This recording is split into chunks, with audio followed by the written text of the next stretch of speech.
Bien, que el Señor les bendiga, mis queridos hermanos. Hoy estamos dando un nuevo estudio del libro de Jeremías. Hemos ido avanzando en esta historia, hemos ido leyendo y comprendiendo cómo Dios utilizaba al profeta, ¿cierto?, para llevar un mensaje a su pueblo, para llegar a aquellos, ¿cierto?, quienes en una forma quizás testaruda, en una forma muy propia del ser humano, llevaban su vida y las formas a lo que ellos creían y lo que querían en realidad, que era distinto a lo que Dios le había enviado a su pueblo escogido, a quien lo sacó de Egipto, a quien le dio las tablas de la ley, a quien usó a distintos hombres para hablar sobre lo que vendría a sus vidas si no enderezaban su caminar. Y les digo que es propio del ser humano porque en nuestras vidas sucede muchas veces lo mismo. Sucede de que nosotros somos quienes les colocamos condiciones a Dios. Nosotros somos quienes queremos llevar un evangelio a nuestra manera, a nuestra forma, a nuestro gusto, a nuestra comodidad. Pero sin embargo eso dicta algo muy lejano de lo que Dios quiere de nosotros. Pero en la medida en que vamos entendiendo la historia, en la medida en que vamos leyendo su palabra, en la medida en que nos vamos interiorizando cada vez más en cómo Dios habla, se mueve y qué es lo que quiere, cuáles son los propósitos y hacia dónde nos quiere llevar, simplemente nos debemos dejar llevar por la corriente de la obediencia, la cual nos llevará a una morada celestial cuando Dios venga por nuestras vidas. Así que, sin más preámbulos, mis queridos hermanos, vamos a dar inicio con una oración al estudio del día de hoy. Padre nuestro que estás en los cielos y es amado en estos momentos, pedimos tu dirección, Señor. Que tu Espíritu Santo, Señor, nos sea guiando en estos momentos, Señor. Dispongo mi vida delante de ti, Señor, para que tú puedas dar palabras, Señor, para que todo lo que podamos estudiar el día de hoy, Señor, sea proveniente bajo lo que tú quieres que nosotros escuchemos y entendamos en esta tarde, Señor.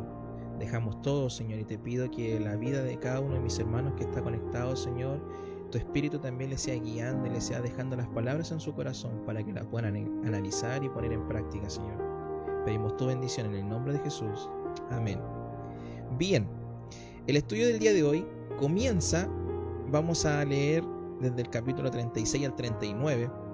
Viene una parte bien particular de la historia del pueblo de Dios, porque vamos a hablar sobre algunas situaciones que le suceden a Jeremías, cómo Dios habla, cómo Dios obra, y uno de los momentos quizás más lamentables para el pueblo de Dios, que es la destrucción, ya, cierto, la invasión babilónica y cómo arrasan por completo la ciudad de Jerusalén. Así que vamos a partir en el capítulo 36. Si me acompañan a la lectura, yo estoy ocupando la versión NBI, pero si usted tiene una versión, cierto, Reina Valera, ocúpela igual. Simplemente hay palabras que son con un lenguaje un poco más actual, nomás, que nos permiten quizás poder tener una lectura a primera vez más práctica, más sencilla. Dice así, en el nombre del Señor. Esta es la palabra del Señor.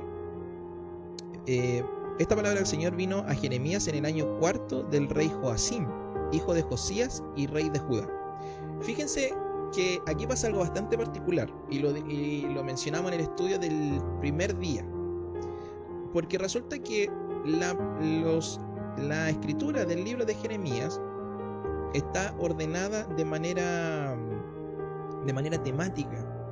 Y si se dan cuenta, nosotros hemos ido avanzando en la historia y hasta en los capítulos anteriores estábamos hablando sobre lo que estaba sucediendo en el contexto del rey Sedequías, que fue el último rey de Jerusalén y del pueblo de Dios.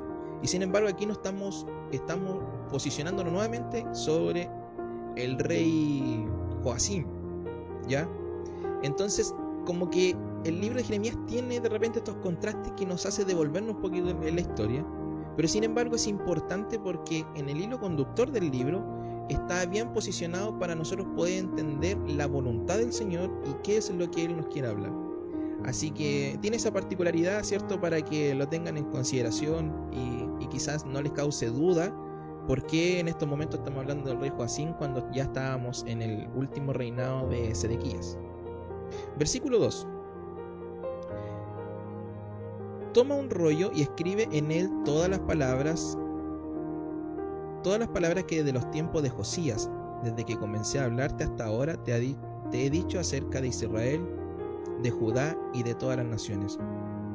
Cuando los de Judá se enteren de todas las calamidades que pienso enviar contra ellos, tal vez abandonen su mal camino, entonces yo perdonaré su iniquidad y su pecado. Fíjense que el Señor le está diciendo a Jeremías en este entonces que lleve, ¿cierto?, a un escrito todas las palabras, ¿cierto?, para que el rey pudiera quizás leer estas palabras, escuchar estas palabras y poder enderezar su caminar. Recordemos que Jeremías utilizó, ¿cierto?, un escriba, y esto lo dice en el versículo 4. Fíjense.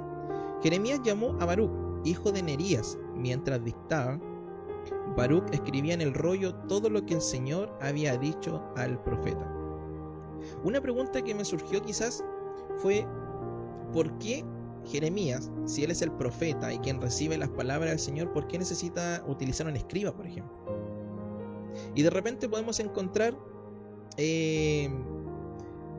ciertos matices, ¿cierto?, de que quizás el profeta, ¿cierto?, si bien es utilizado por Dios, recibe palabra de Dios, el escriba sería quien también ayudaría justamente, valga la redundancia, en la forma de escribir, en poder ayudar de manera literaria, en poder llevar a un escrito. Entonces por eso Jeremías, ¿cierto?, utiliza en este caso a Baruc. Versículo 5. Luego Jeremías dio esta orden a Baruc: estoy confinado y no puedo ir al templo del Señor. Nótese algo aquí en particular, porque Jeremías dice que no puede ir al templo del Señor. Pero ¿acaso tiene prohibida la entrada? Eso no es así. Resulta que le dice estoy confinado, y otras versiones dice estoy impedido. Y lo que sucede es que aquí ya hay un contraste. Se recuerda que en el capítulo 19-20 más o menos, cuando lo vimos por ahí, Jeremías ha ido a buscar, ¿cierto? Ha ido donde un alfarero, compra un jarrón, después va a la ciudad, lo rompe en público, dice que así será el juicio del Señor, y finalmente Pasur lo lleva detenido, ¿cierto?, el sacerdote. Lo que sucede con Jeremías es que más o menos estamos en el mismo contexto. Esto está pasando como una historia en paralelo, y finalmente Jeremías en este momento está preso, por eso no puede ir, y por eso le dice a Baruc que vaya donde está él y escriba las palabras que él le está dictando.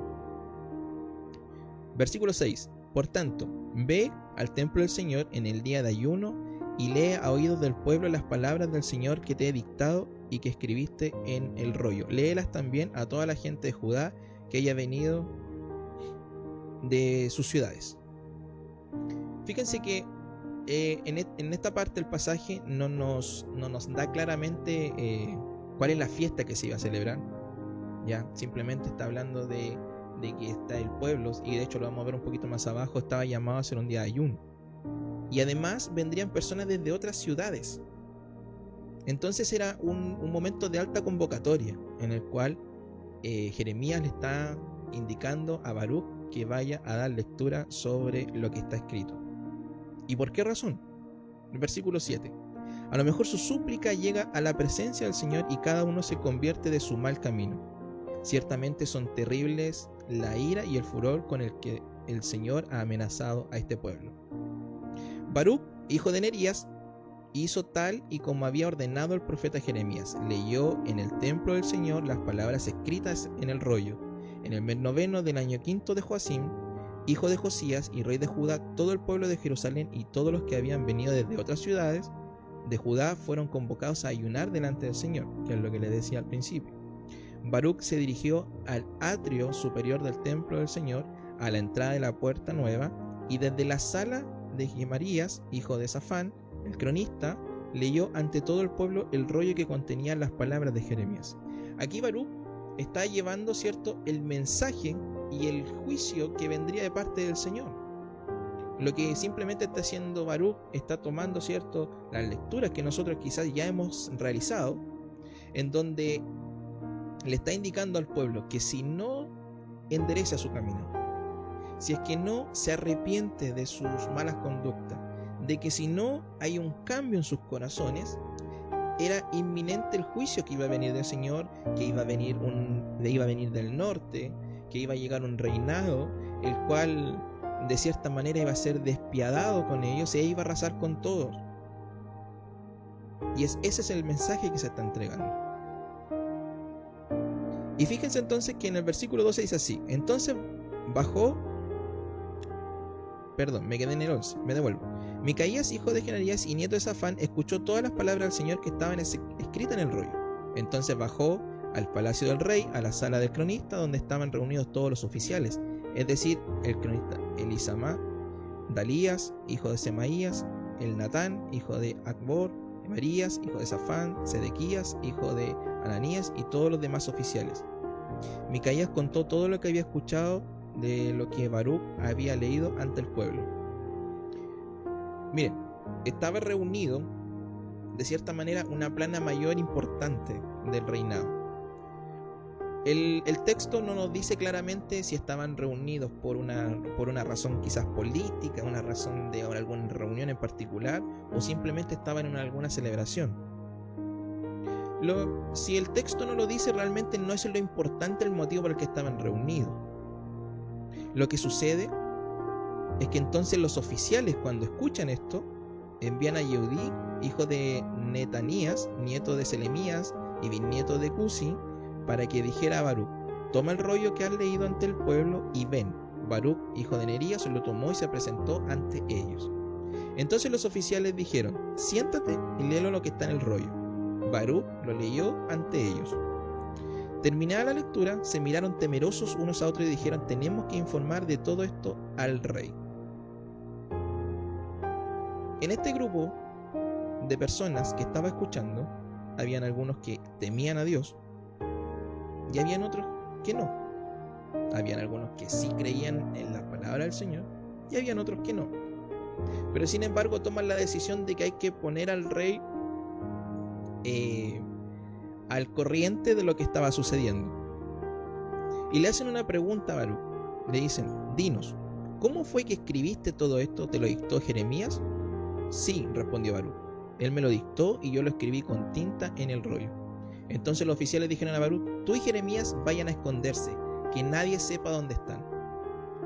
Fíjense que es paradójico porque Jeremías estaba preso, pero sin embargo los oficiales le dicen que se vayan a esconder, porque sabían lo que sucedería cuando el rey se entere de lo que se estaba anunciando, de lo que se estaba diciendo. Porque recordemos que paralelamente habían otros falsos profetas que estaban indicando otro mensaje, que nada le iba a suceder al pueblo y que siguieran todo en su misma conducta. Entonces, pero sí tenían la facultad estos oficiales, porque quien había dejado preso a Jeremías era un sacerdote. Sin embargo, ellos tenían la facultad para poder sacarlo, y desde ya podemos comenzar a ver cómo Dios empieza a utilizar a otras personas para ya proteger la vida de Jeremías. Y Jeremías, Baruch se va y se va, ¿cierto?, a esconder con Jeremías. Después de dejar el rollo en la sala del cronista Elisama, los oficiales se presentaron en el atrio delante del rey y lo pusieron al tanto de todo lo ocurrido. El rey envió a Yehudí a buscar el rollo. Yehudí lo tomó de la sala de Elisama y lo leyó en presencia del rey y de todos los oficiales que estaban en él. Era el mes noveno, por eso el rey estaba en su casa de invierno sentado junto a un brasero encendido.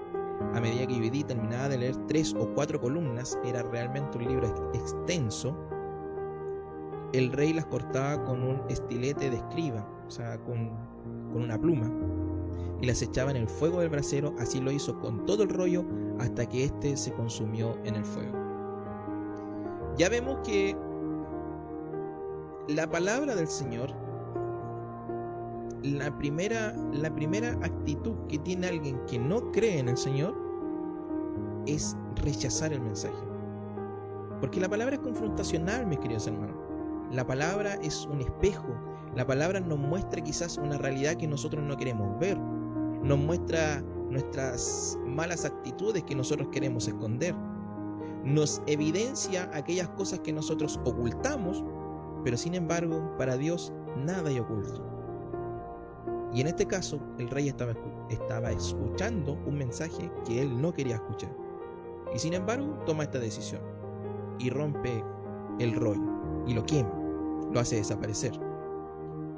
Y fíjense lo que dice el versículo 24: ni el rey ni los jefes que escucharon todas estas palabras tuvieron temor ni se rasgaron las vestiduras, no se les movió ni un músculo por lo que estaban escuchando.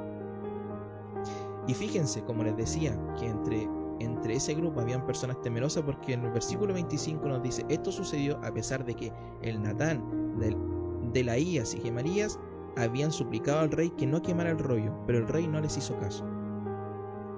Por el contrario, mandó a Jerameel, su hijo, a Seraías, hijo de Azriel, y a Selemías, hijo de Abdel, para que arrestaran al escriba Baruc y al profeta Jeremías, pero el Señor los había escondido. Fíjense cómo el Señor protege a los suyos. Aquellas promesas que el Señor le había hecho, que simplemente obedeciera y que Él se encargaría de cuidarles por sobre todas las cosas, lo cumple. Y ya nosotros deberíamos comenzar a entender cómo Dios obra, cómo Dios actúa, cómo Dios se mueve, cómo Dios es fiel a su palabra. Y eso es lo que estamos viendo, lo que sucedió con Jeremías y Baruc.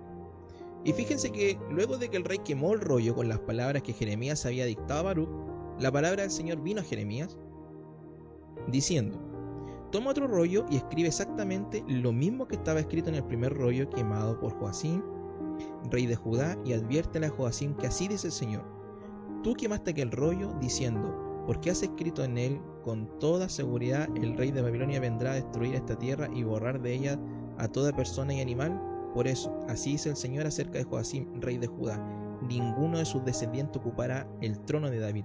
Su cadáver será arrojado y quedará expuesto al calor del día y a las heladas de la noche. Castigaré la iniquidad de él, la de su descendencia y la de sus siervos. Enviaré contra ellos y contra los habitantes de Jerusalén y de Judá todas las calamidades con que amenacé, porque no me hicieron caso. La palabra del Señor, mis queridos hermanos, como lo dice aquí, es indestructible. Hay muchos que han intentado hacer desaparecer este mensaje, pero la palabra del Señor es viva. La palabra del Señor es vida. La palabra del Señor va a seguir estando siempre y por siempre, mis queridos hermanos. Por mucho que intentemos ocultar, haga desaparecer una Biblia de su casa, sáquela. Si tiene una Biblia, sáquela de la casa, haga el ejercicio, y la palabra del Señor seguirá llegando a su vida de una u otra forma, porque no es el texto, no es el libro, es lo que dice, es lo que se vive, es la vivencia. Y la palabra del Señor seguirá llegando, mis queridos hermanos, y seguirá estando por siempre. Entonces Jeremías tomó otro rollo y se la dio al escriba Baruc, hijo de Nerías. Baruc escribió en el rollo todo lo que Jeremías dictó, lo cual era idéntico a lo escrito en el rollo quemado por el rey Joacim. Se agregaron además muchas otras semejanzas. Además de volver a escribir, la esencia era la misma. Además, Dios dio la oportunidad de poder agregar ciertas cosas que quizás eran aún más importantes para que nosotros pudiéramos leer y entender la historia en el día de hoy. Y finalmente eso fue lo que sucedió en ese contexto, y eso es una de las primeras enseñanzas que nosotros debemos entender, mis queridos hermanos. Que el mensaje del Señor, la primera reacción de una persona natural sin Dios es rechazar el mensaje. Es rechazar el mensaje, y eso lo vemos, lo palpamos. Basta solamente a una persona nombrarle acerca de Jesús para que algunos se descompongan, para que algunos lo rechacen, para que algunos hablen mal en contra del Señor. Pero eso va a suceder, y su palabra permanecerá por siempre. Esos son los dos grandes principios que podemos encontrar en el capítulo 36. Fíjense lo que sucede ahora en el capítulo 37. Aquí ya avanzamos en la historia y nos vamos a posicionar en el reinado de Sedequías. Ya hasta aquí ya han pasado 2 deportaciones. Aquí ya estamos casi al final de esta historia, donde Nabucodonosor simplemente arrasa con todo Jerusalén. Fíjense lo que dice: Nabucodonosor, rey de Babilonia, puso como rey de Judá a Sedequías, hijo de Josías, en lugar de Jeconías, que es Joaquín, hijo de Joacim. Pero ni Sedequías, ni sus siervos, ni la gente de Judá hicieron caso a la palabra del Señor. Había hablado a través del profeta Jeremías.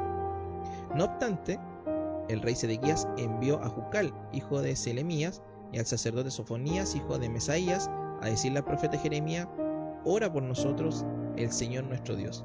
Mire qué paradójico. Un rey que no está ni preocupado por seguir las leyes del Señor, por obedecerle como tal, le dice a Jeremías que ore por nosotros.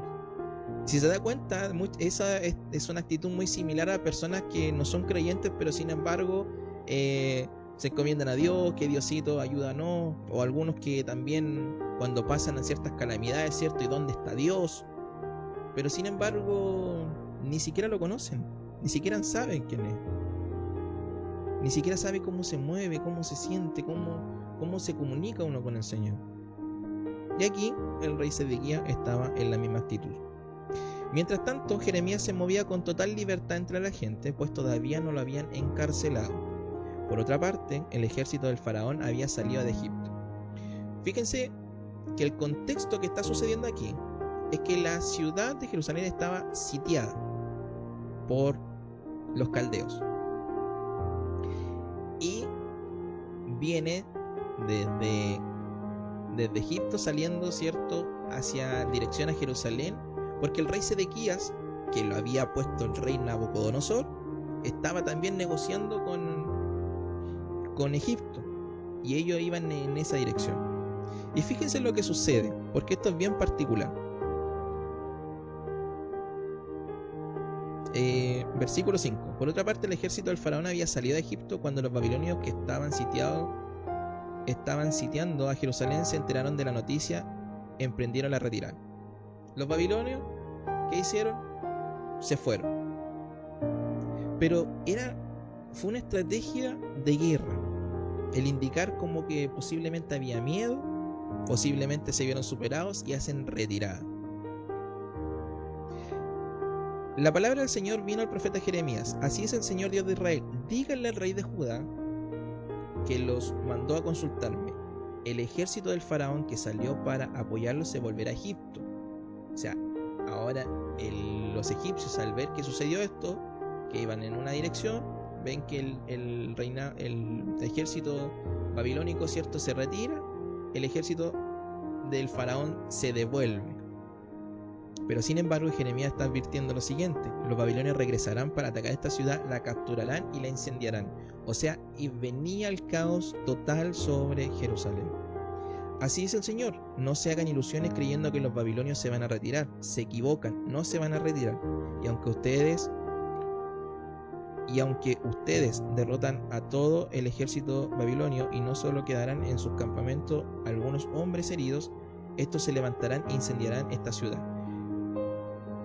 Aquí hay una advertencia, porque nos muestra cómo era el ejército babilónico. Ellos venían con una misión y estaban dispuestos a morir por su rey, a morir por lo que estaba sucediendo, e iban a cumplir su cometido a toda costa. Dice: aunque ustedes los derroten a los babilonios, si quedaren algunos vivos o heridos en el campamento, ellos lograrán su cometido. ¡Qué tremendos hombres! Así que continuamos en la historia. Versículo 11. Cuando por causa de la incursión del ejército del faraón, el ejército de Babilonia se retiró de Jerusalén, Jeremías quiso trasladarse de Jerusalén al territorio de Benjamín para tomar posesión de una herencia. ¿Se recuerdan que él había comprado un terreno que estaba a las afueras de Jerusalén?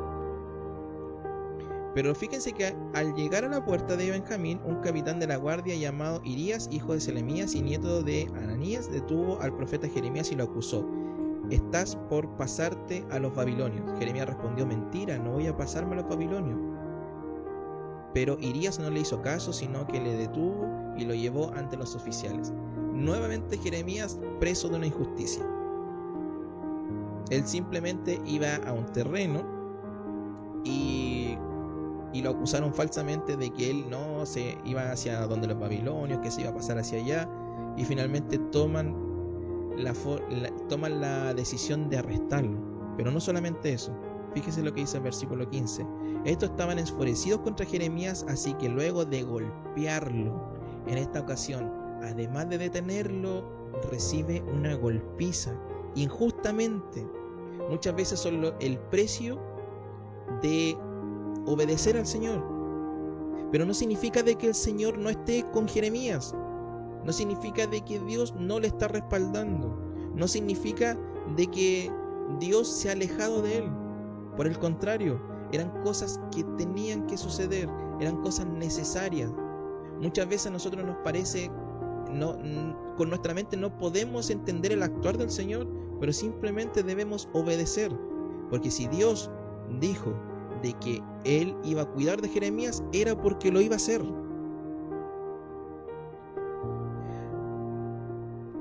Luego de golpearlo, lo encarcelaron en la casa del cronista Jonatán, ya que le habían convertido en prisión. Así Jeremías fue encerrado en una cámara subterránea de la cárcel, donde permaneció mucho tiempo. El rey Sedequías mandó a que trajeran a Jeremías al palacio y allí le dice en secreto: ¿has recibido alguna palabra del Señor? Además de todo, más encima le mandan a preguntarle: ¿el Señor te ha dicho algo?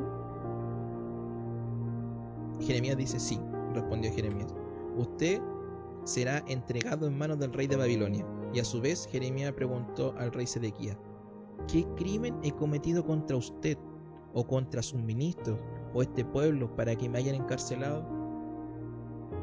Jeremías le dice lo que el Señor le había mostrado y le hace la pregunta.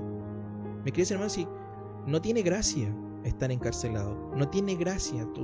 Si Jeremías se dolió, si a Jeremías usted cree que quizás no le complicaba esta situación, claro que sí, si era un ser humano.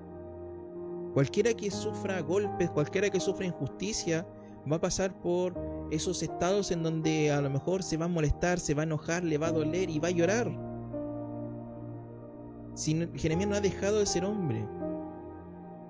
Pero él hace esta pregunta: ¿qué es lo que hice aparte de simplemente predicar el evangelio? ¿Qué es lo que hice aparte simplemente de traer la palabra del Señor a sus vidas, la cual le está indicando que se arrepientan, que enderecen su camino, que cambien sus corazones? Pero ustedes no lo quieren aceptar, y Dios está dando la oportunidad. Recordemos que en todo este proceso Dios siempre ha mostrado dos caminos, dos opciones. Ha mostrado qué es lo que va a suceder si uno decide aceptar por el Señor, y qué es lo que va a suceder si uno decide no aceptar al Señor. Y esas decisiones nosotros las tenemos constantemente, todos los días delante de nosotros. La pregunta es: nosotros, ¿qué decidimos? Nosotros, ¿qué hacemos? ¿Decidimos por el Señor o decidimos por nuestra voluntad? Es ahí la primera reflexión. Versículo 19. ¿Dónde están sus profetas, los que profetizaban que el rey de Babilonia no los atacaría ni a ustedes ni a este país? Pero ahora ruego a mi señor el rey que me preste atención. Le pido que no me mande de vuelta a la casa del cronista Jonatán, no sea que yo muera allí. Entonces el rey Sedequías ordenó que pusieran a Jeremías en el patio de la guardia, y que mientras hubiera pan en la ciudad, todos los días le dieran una porción de pan horneado en la calle de los panaderos. Así fue como Jeremías permaneció en el patio de la guardia. Mis queridos hermanos, nosotros debemos entender, y lo que nos muestra el pasaje, es que la palabra del Señor, el mensaje del Señor es impopular, es rechazado. La gente no lo quiere escuchar. Y muchas veces por predicar ese evangelio, por predicar esa palabra, hay precios que pagar. Algunos son altos, algunos son complejos, algunos causan dolor y los van a causar. Pero por sobre todas las cosas, debemos mantenernos fiel a la palabra del Señor, a las promesas del Señor. Él prometió que nosotros simplemente debemos confiar en Él y Él hará. Él cuidará, Él sustentará, Él dará las fuerzas. Pero nuestra confianza debe estar en Él, por sobre todas las cosas. Y es así como llegamos al capítulo 38, que es la continuación del capítulo 37. Fíjense, versículo 1. Cefatías, hijo de Matán, Gedalías, hijo de Pasur, Jucal, hijo de Selamías, y Pasur, hijo de Malquías, oyeron que Jeremías decía a todo el pueblo: así dice el Señor, el que se quede en esta ciudad morirá por la espada, de hambre o por la plaga, pero el que se pase a los babilonios vivirá, se entregará como botín de guerra, pero salvará su vida. Así dice el Señor, esta ciudad caerá en poder del ejército del rey de Babilonia y será capturada. Jeremías seguía entregando el mensaje del Señor. Si hay algo que nosotros debemos aprender, que si somos comisionados por Dios, por sobre todas las cosas, siempre debemos entregar el mensaje a todas las personas. Y debemos entregarlo cada vez que Dios nos dé oportunidad de entregarlo. No está en nosotros decidir, ahora sí, ahora no. Simplemente debemos entregarnos. Dios nos da la oportunidad y hay que entregar el mensaje del Señor. Los oficiales dijeron al rey: hay que matar a este hombre. Con semejante discurso está desmoralizando a los soldados y a todo el pueblo que aún queda en esta ciudad. Este hombre no busca el bien del pueblo, sino su gracia. Fíjense la actitud del pueblo de Dios. Aquellos que se jactaban de que eran el pueblo elegido por Dios, el pueblo el cual Dios los sacó de 430 años de estar bajo Egipto, hoy ellos dicen: nosotros somos el pueblo de Dios y podemos hacer lo que queramos. Porque están decidiendo ellos, hay que matar a este hombre. Y eso no está en las manos de ellos. Pero sin embargo, se están tomando la atribución. Y el rey Sedequías, ¿qué respondió? Los dejo en sus manos, dijo. Ni yo que soy el rey puedo oponerme a ustedes. Mentira, mis queridos hermanos. Él era el rey, él podía decidir. Sin embargo, simplemente no quiso tomar la decisión y le dicen: hagan lo que quieran con él. Ellos tomaron a Jeremías y, bajándolo con cuerdas, lo echaron a la cisterna del patio de la guardia, la cual era de Malquías, hijo del rey. Pero como en la cisterna no había agua, sino lodo, Jeremías se hundió en él.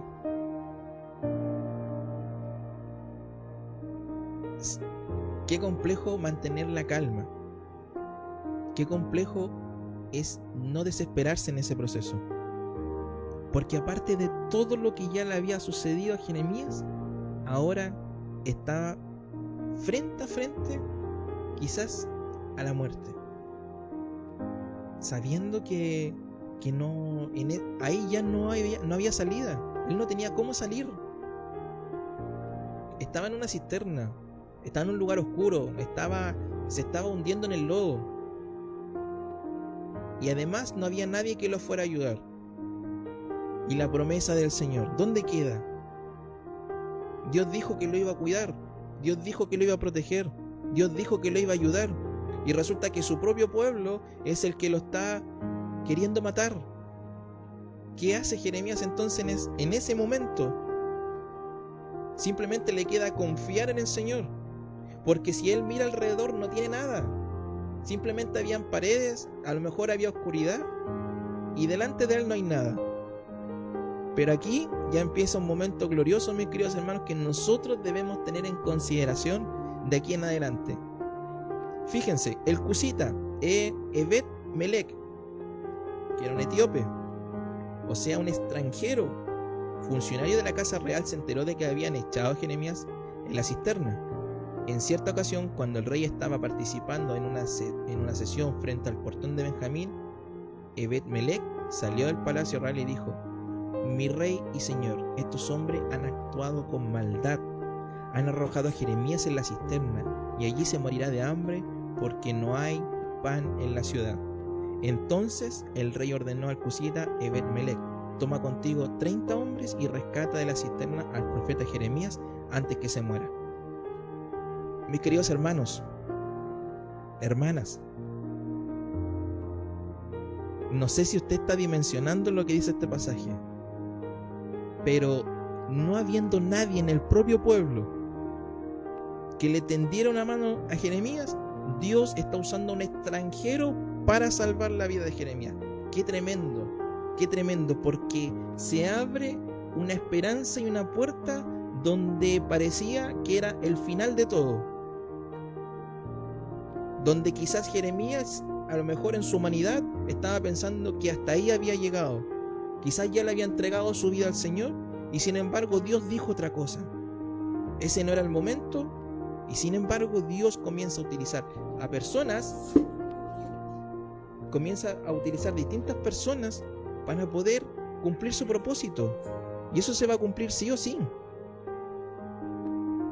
Andrea, ¿le puede agarrar los gatos?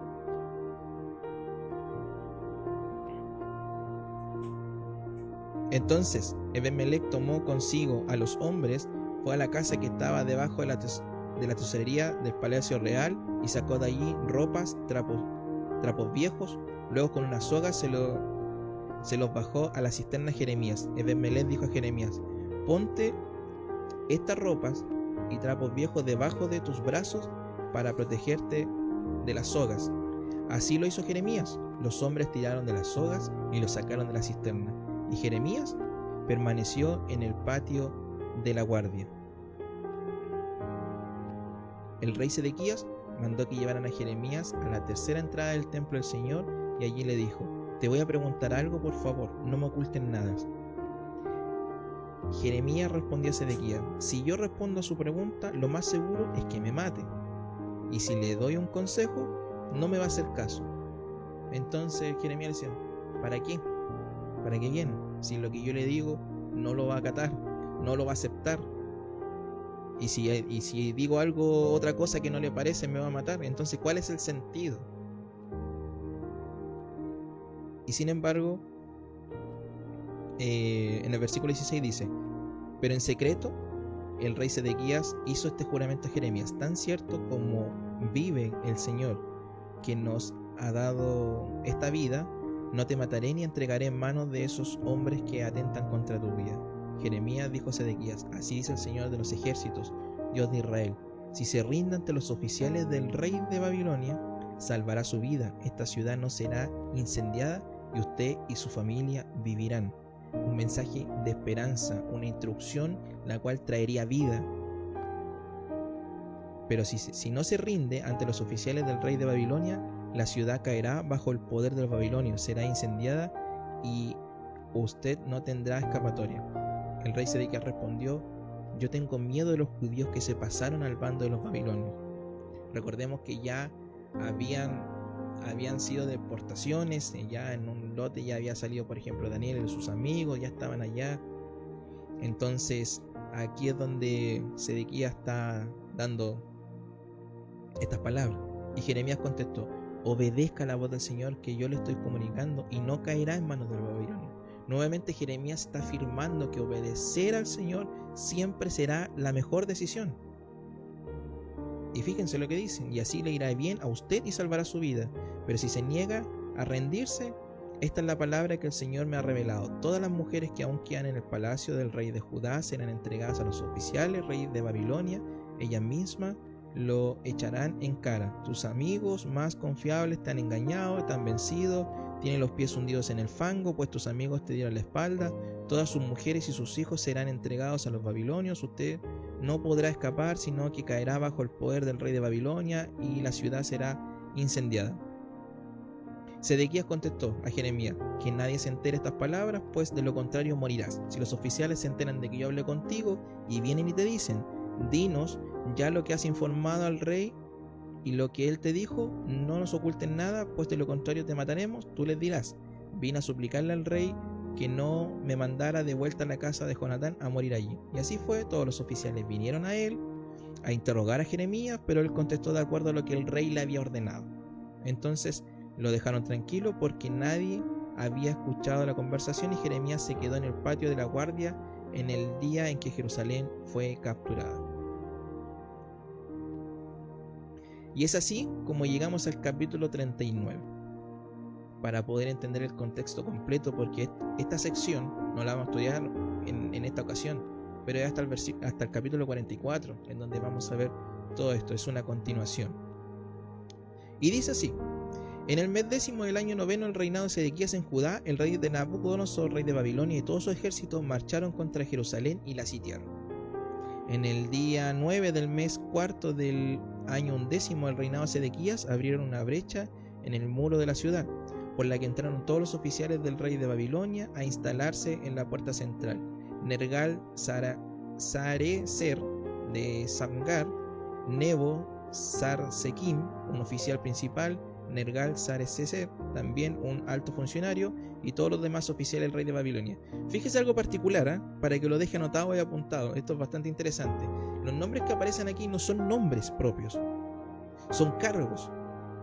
Porque fíjense que el que dice Nebo Sarsekim hace relación al dios Nebo, que era un dios babilónico. Creo que es el dios de la sabiduría. Entonces vemos que lo que se está nombrando aquí son cargos de oficiales, para que lo tenga en consideración. Al verlos, el rey Sedequías de Judá y todos los soldados huyeron de la ciudad. Aquí salió corriendo Sedequías y toda su gente. Salieron por la noche en el camino del jardín del rey, por la puerta que está entre los muros, tomando el camino de Arabá. Pero el ejército babilonio los persiguió hasta alcanzarlos en las llanuras de Jericó. Capturaron a Sedequías y lo llevaron ante Nabucodonosor, el mismo rey que lo había puesto por líder o rey, ¿cierto? Ya de esta ciudad, ¿cierto? Lo manda a capturar y lo llevan delante de él. ¿Y qué sucede? Dice que el rey estaba en Riblá, en el territorio de Hamat. Allí dictó sentencia contra Sedequías y ante sus propios ojos era la última vez que Sedequías observaría lo que estaba sucediendo.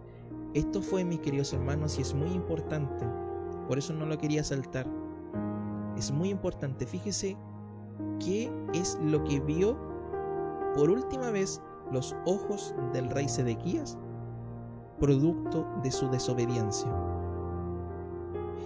Ante sus propios ojos, el rey hizo degollar a sus hijos y a todos los nobles de Judá. Luego mandó que a Sedequías le sacara los ojos y le pusieran cadenas de bronce para llevarlos a Babilonia. Qué terrible, mis queridos hermanos, el desenlace, por ejemplo, de Sedequías, que no quiso escuchar la voz del Señor, que tuvo una instancia, lo leímos recién, fue donde Jeremías tuvo una instancia en lo secreto. Él tenía miedo, no sabía qué hacer. Sin embargo, Jeremías le dice: tienes, en ti está la elección, en ti está el poder cambiar la situación. Si te entregas, vivirás. Hazme caso, le dice. O escucha la voz del Señor. Pero sin embargo, él no lo hace. ¿Y qué es lo que terminan viendo sus ojos? La escena que acabamos de ver. Mis queridos hermanos y hermanas, nuestros ojos, ¿qué quieren ver? ¿Quieren ver la misma situación que vivió Sedequías al ver cómo su familia se perdía, al final cómo su familia moría, al ver cómo los suyos también cayeron?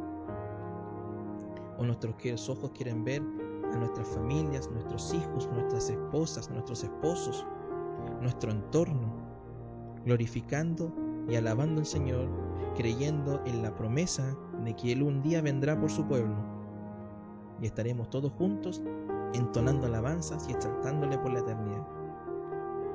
Es una decisión que tenemos que tomar hoy. Los babilonios prendieron fuego al palacio real, a las casas del pueblo, derribaron los muros de Jerusalén.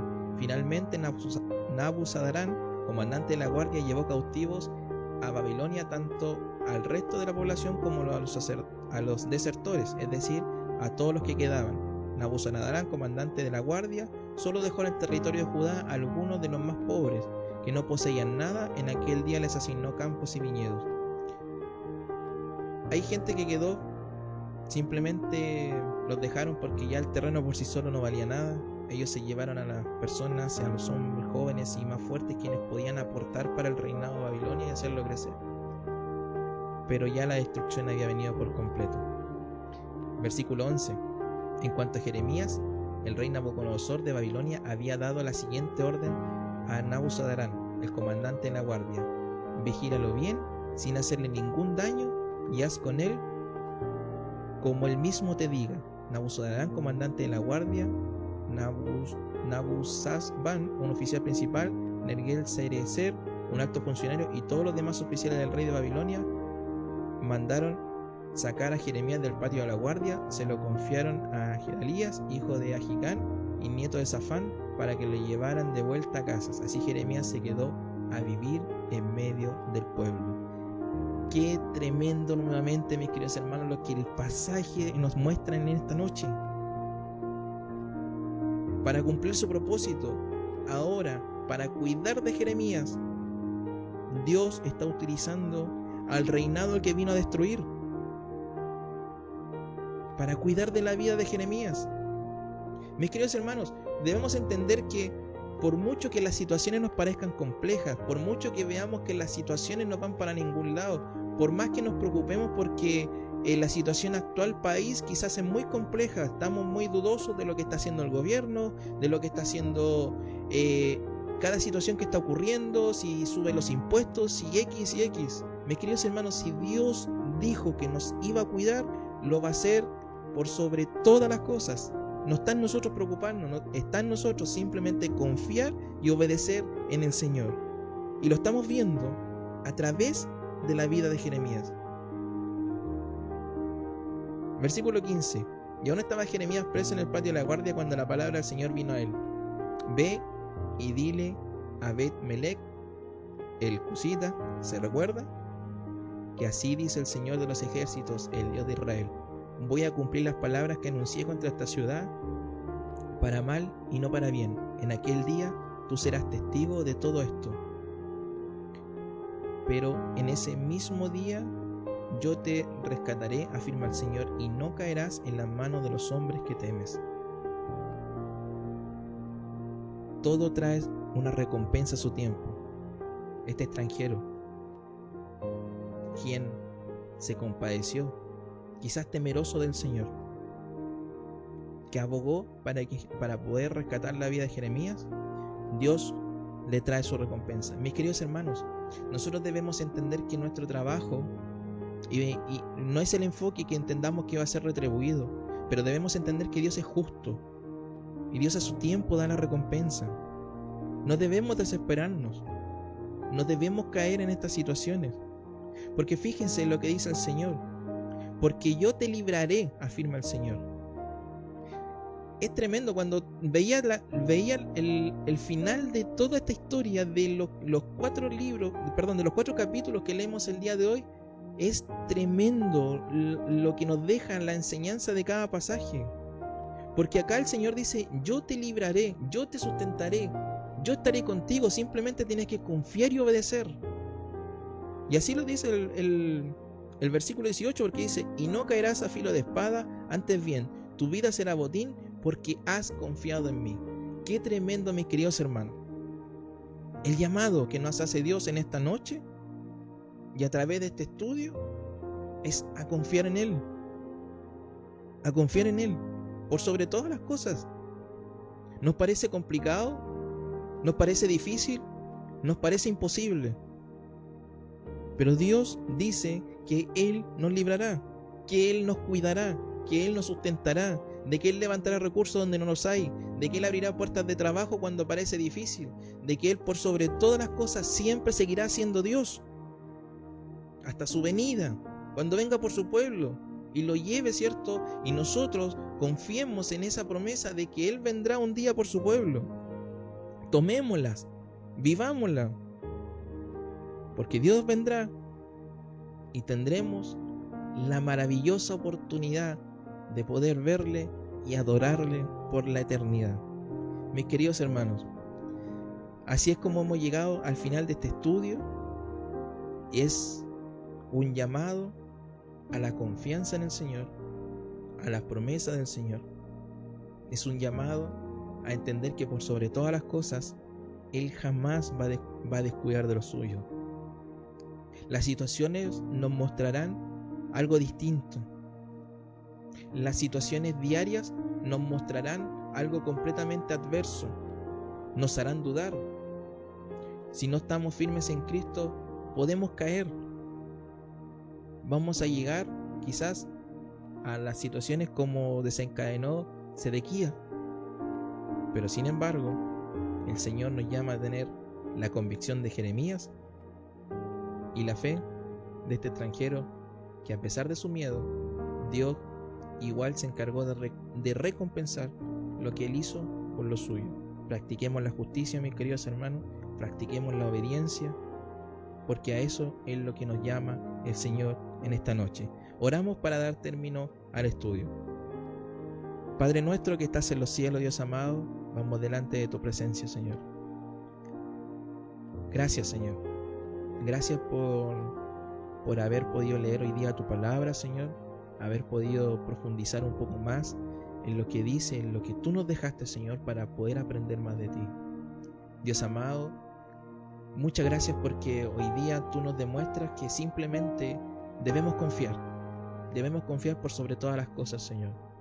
Dios amado, te pido que si algunos de mis hermanos, Señor, y aquellos que estén escuchando este estudio se sienten dudosos, se sienten preocupados, se sienten, Señor, con inseguridades, Padre Celestial, tu Espíritu Santo, Señor, a través de estas palabras, Señor, las haga llegar al corazón y podamos cambiarlas por tranquilidad, Dios amado, y una confianza en la cual sabemos que siempre se cumplirá tu buena voluntad, Señor. Muchas gracias, Dios, por esta oportunidad de poder una vez más escuchar de tu voz. Dejamos todo en el nombre de Jesús. Amén.